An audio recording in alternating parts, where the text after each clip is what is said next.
அழகு மிகுந்த ராஜகுமாரி மேகமாக போகிறாள்.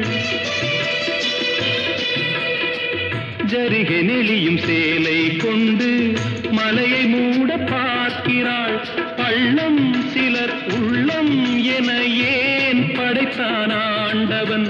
பட்டம் பெற தேடுகின்றேன், எங்கே அந்த நாயகன்? மலையின் காட்சி இறைவன் ஆட்சி.